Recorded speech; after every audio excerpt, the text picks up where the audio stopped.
The dredging of the John Compton Dam will continue indefinitely to prevent further damage to the reservoir. The capacity of the silt-laden reservoir has been greatly reduced by a number of major rain events over the past decade. The desilting process is the second phase of the rehabilitation project. The first included the construction of the sediment disposal area. WASCO's Communications and Marketing Officer, Cherian Gillard Williams, said the company will continue to shore up the dam's resilience to weather events. Know how vulnerable the reservoir is to the elements. A lot of WASCO's infrastructure is very vulnerable because it is out in the open.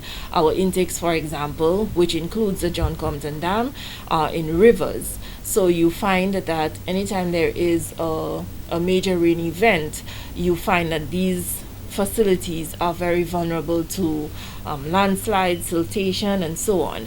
But we are making every effort to ensure that the John Compton Dam does not remain as vulnerable as it is.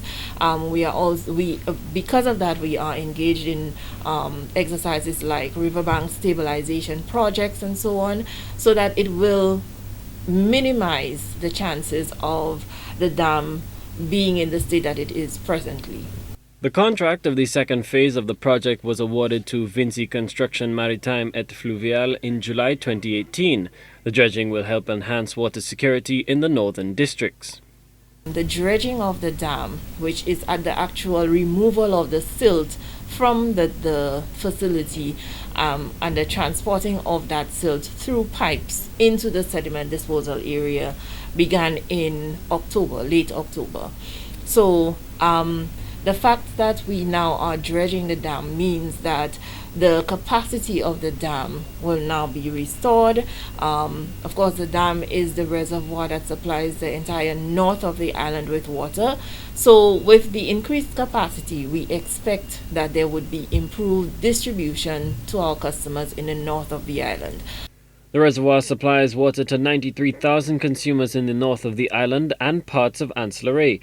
Williams assures consumers that WASCO is working to meet their demands. We are still contending with the fact that we have to use a very aged infrastructure in order to meet our mandate of providing water to residents in the north of the island. But we want our customers to know that every effort is being made to ensure that that is done in the most effective way. We want to ensure that the facility is in a state where it can provide for the population that it supplies, and for this reason, the dredging has begun. The dredging process. The John Compton Dam Rehabilitation Project was launched in November 2015 with some $18 million in reserve from a levy paid by consumers. The project has been stalled by adverse weather conditions over the past 4 years. Prime Minister Alan Chasney, in a July 2020 Instagram post, stated that the John Compton Dam project focuses on reforestation and the stabilization of 150 hectares of land to help reduce land erosion and siltation of the John Compton Dam. Colby DeVoe, HTS News Force.